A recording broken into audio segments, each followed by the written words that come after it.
अस्सलाम वालेकुम इमरान, कैसे आप सब लोग। अच्छा, तो आज एक दोस्त ने कुछ एमसीक्यूज भेजे थे, तो आज थोड़ा इस पे बात कर लेते हैं ना।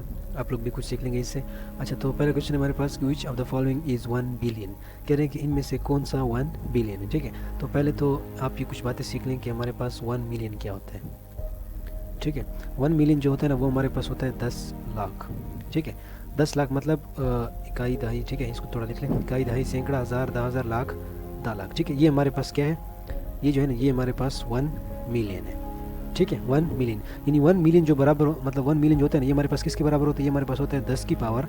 अब देखिए, ये 1 2 3 4 5 6, यानी 10 की पावर 6 के बराबर होते हैं। किसके बराबर होते हैं, 10 की पावर 6 के बराबर होते हैं। ठीक है, तो ये हमारे पास 1 मिलियन के बराबर होता है। लेकिन यहाँ पर जो क्वेश्चन है वो पूछा जा रहा है बिलियन के बारे में, इनमें से बिलियन क्या होता है और 1 बिलियन हमारे पास क्या होता है। अब देखिए 1 बिलियन, देखिए 1 बिलियन क्या होता है, 1 बिलियन हमारे पास होता है 10 करोड़ के बराबर। ठीक है, 1 मिलियन 10 लाख, 1 बिलियन 10 करोड़। अब देखिए, अब यहाँ पर कितने थे, यहाँ पर मतलब 10 की पावर 6 1 मिलियन के बराबर है ना। तो अब 10 लाख को हम 10 करोड़ कैसे बनाएंगे, ज़ाहिर है इसके साथ 2 सिफर का इजाफा करेंगे। जब 2 सिफर का इजाफा हो जाएगा तो इसका मतलब ये हुआ कि 1 बिलियन हमारे पास किसके बराबर होता है, 10 की पावर 8 के बराबर होता है। यानी उधर 6 सिफर थे, तो यहाँ पर कितने होंगे, 8 सिफर होंगे। ठीक है, तो देखिए यहाँ पर 8 सिफर होंगे।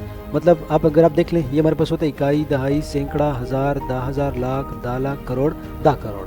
ठीक है, यानी 10 की पावर 8, यानी 10 जीरो इसके साथ होंगे, ये हमारे पास 1 बिलियन के बराबर होता है। तो यहाँ पर आप देख लें, यहाँ पर से कौन सा ऑप्शन सही है। ये देखिए, अगर हम ये ऑप्शन को देखें तो इसमें 8 सिफर है। देखिए 1 2 3 4 5 6 7 8, तो इसका मतलब ये हुआ कि इसमें जो 1 बिलियन है हमारे पास, वो ये ऑप्शन ई है।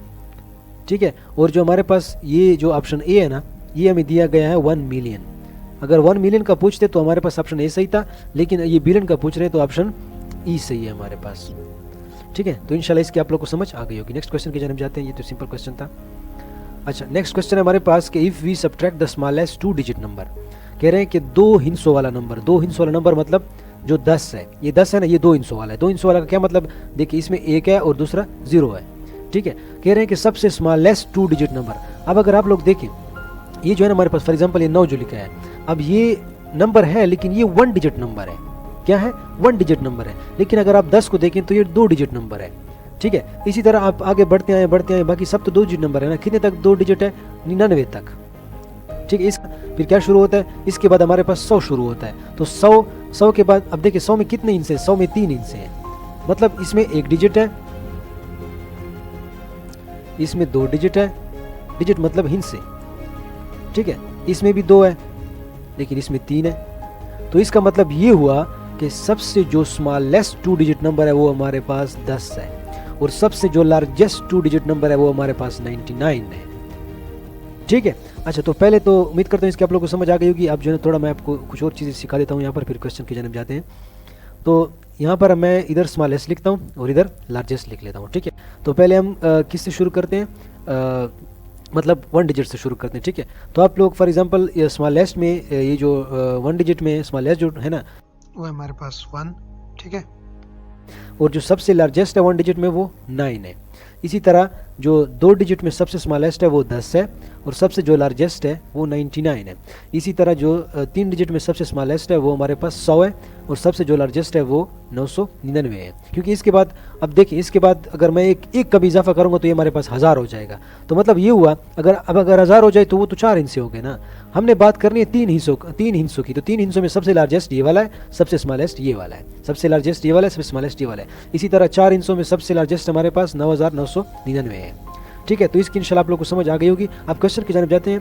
क्वेश्चन में कह रहे हैं कि if we subtract the smallest 2 digit number, यानी अगर हम इसको माइनस करें किससे, 99 से, क्योंकि 99 क्या है, from the largest 2 digit number, क्योंकि 99 हमारे पास सबसे लार्जेस्ट नंबर है। तो कह रहे हैं कि अगर हम लार्जेस्ट 2 डिजिट नंबर से स्मॉलेस्ट 2 डिजिट नंबर को माइनस करें तो हमारे पास क्या बचे। देखिए आप इससे माइनस करें, ये हमारे पास हो जाएगा 9 - 0 9, और 9 - 1 8। तो मतलब जब हम भी कभी भी अगर स्मॉलेस्ट 2 डिजिट नंबर को लार्जेस्ट 2 डिजिट नंबर से माइनस करेंगे तो हमारे पास क्या बचेगा, 89, and this option is here, it's point B. ठीक है, तो इंशाल्लाह इसकी भी आप लोगों को समझ आ गई होगी। अच्छा, अब नेक्स्ट क्वेश्चन की जानब जाते हैं। नेक्स्ट क्वेश्चन है हमारे पास कि एक शॉपकीपर दुकानदार ने सोल्ड किया क्या, 5 1/2 kg शुगर।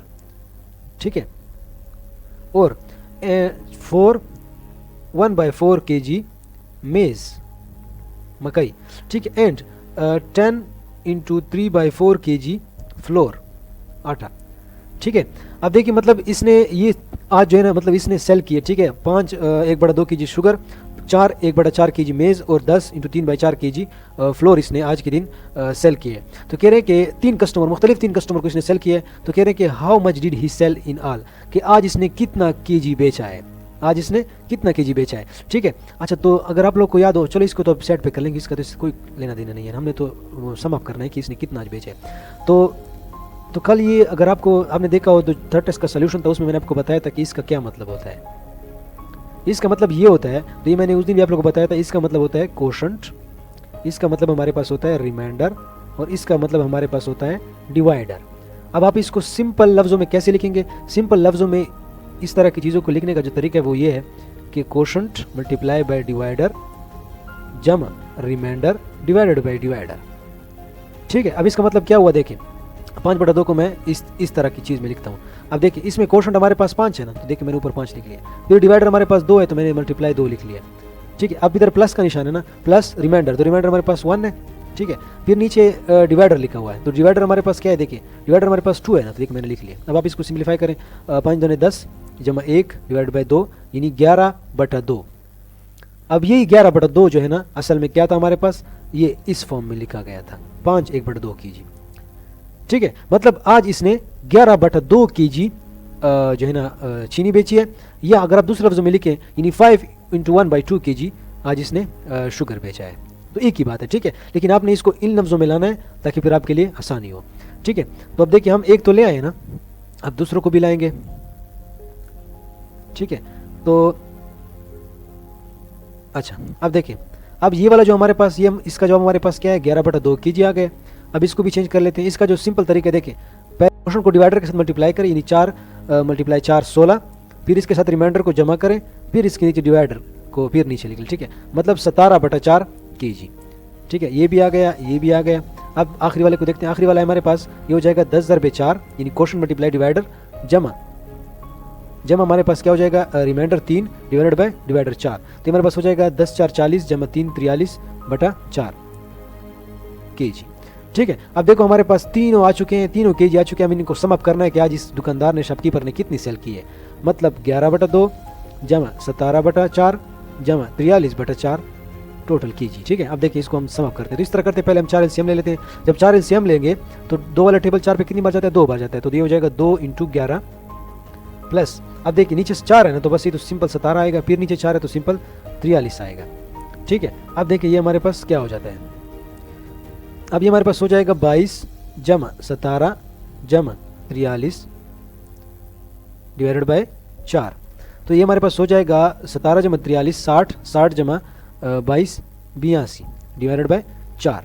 अच्छा अब देखिए ये 82/4 आ गया ना। अब आपने तो इसको देखो निकाल लिया है, आपका जवाब आ चुका है कि आज इसने इतनी सेल की है, इतनी kg सेल की है, 82/4 kg सेल की है।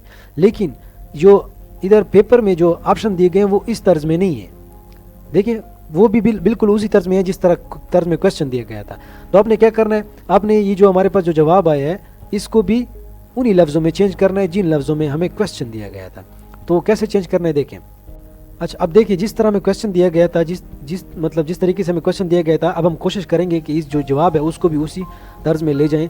तो उस तर्ज में ले जाने के लिए हम क्या करेंगे, 82 को आप अंदर लिखें और 4 पे इसको डिवाइड करें। अब देखिए अब 82 पे तो 4 का टेबल नहीं जाता, लेकिन 80 पर जाते तो हम क्या करेंगे, 20 4 80, ठीक है। अब देखिए ये इससे आपस में सब्ट्रैक्ट होंगे तो नीचे हमारे पास क्या रह जाएगा, 2 रह जाएगा, ठीक है। अब देखिए अब यहाँ पर ये हमारे पास क्या है, ये हमारे पास क्वोशंट है, और ये हमारे पास क्या है, ये हमारे पास डिवाइडर है, और ये हमारे पास क्या है, रिमाइंडर है। अब बस आगे आपने इसको हल नहीं करना, बस यही इसी जगह पर रहने दें।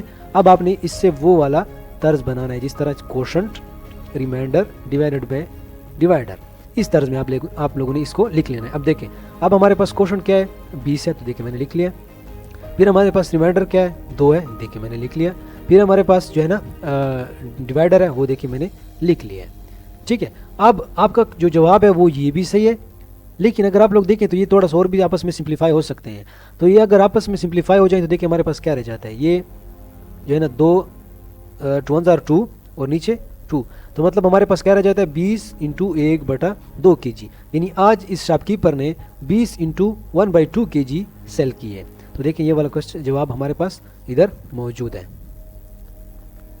ये देखिए 20 इंटू 1/2 kg, ये ऑप्शन बी इधर मौजूद है। तो इंशाल्लाह इसके आप लोग को समझ आ गए। और फिर भी इस क्वेश्चन में कोई मसला तो आप लोग मुझसे व्हाट्सएप पर पूछ सकते हैं। अच्छा, अब नेक्स्ट क्वेश्चन की जानब जाते हैं। नेक्स्ट क्वेश्चन हमारे पास है कि इन एन एग्जामिनेशन, किसी भी इम्तिहान में, कोई भी इम्तिहान है जिसके अंदर कितने स्टूडेंट्स अपेयर हुए हैं, 112 स्टूडेंट्स अपेयर हुए हैं, ठीक है। आउट ऑफ देम, इनमें से ये जो 112 अपेयर हुए थे, इसमें जो है ना 14 फेल हो गए, 14 हमारे पास क्या हो गए, फेल्ड हो गए, ठीक है। अब देखें, अब कह रहे हैं कि द रेशियो बिटवीन पास्ट, यानी कितने पास हुए हैं और फेल्ड हुए, इनका आपने रेशियो निकालना है। अब देखिए जब 14 फेल है तो हमारे पास कितने पास है, 98, ठीक है। 98 हमारे पास पास है और 14 हमारे पास फेल है। अब ये हमसे क्या मांग रहे थे, हमसे रेशियो मांग रहे थे, पास्ट बटा फेल्ड की रेशियो मांग रहे थे। तो देखिए अब पास हमारे पास कितने थे, 98, और फेल हमारे पास कितने थे, 14। अब देखिए, अब आप इनको आपस में डिवाइड कर लें। अच्छा, अब 98 और बाई 14 को हम क्या करेंगे, सिंप्लीफाई करेंगे। तो इस तरह करते हैं, हम 7 वाला टेबल ले जाते हैं ताकि ये थोड़ा सा सिंप्लीफाई हो सके। अब ये 7 दूनी 14 हो जाता है, ठीक है, और ये हमारे पास क्या हो जाता है, 7 14 98, ठीक है। तो मतलब ऊपर क्या रह गया, हमारे पास 14 रह गए और नीचे हमारे पास 2 रह गए, क्योंकि हम 7 वाला टेबल इस पे ले गए थे, मतलब 14/2। अब 14/2 आपस में दोबारा सिंप्लीफाई हो जाता है, ये नीचे वाला 2 कट जाता है, मतलब 2 1 2 और 2 7 14, मतलब ये हमारे पास सिंपली क्या रह गया, 7/1, 7/1, यानी ratio between past and failed is 7:1, यानी 7:1 जो है ना रेशियो है किसकी, पास्ट और फेल्ड की। टोटल कितने स्टूडेंट में से, 114 स्टूडेंट में से। तो ये ऑप्शन हमारे पास इधर मौजूद है, देखिए 7:1, ऑप्शन इज हेयर सी, ठीक है। तो इंशाल्लाह इसकी आप लोग को समझ आ गई। अच्छा, तो आप लोग की कोई भी इस तरह की कोई क्वेश्चंस हो या आप लोग के पास कोई पिक्चर हो तो आप लोग मुझे भेज देगा व्हाट्सएप पे, इंशाल्लाह मैं इस पर वीडियो बनाया करूँगा, ठीक है। तो इंशाल्लाह नेक्स्ट वीडियो में मिलते हैं, अपना ख्याल रखें, शुक्रिया।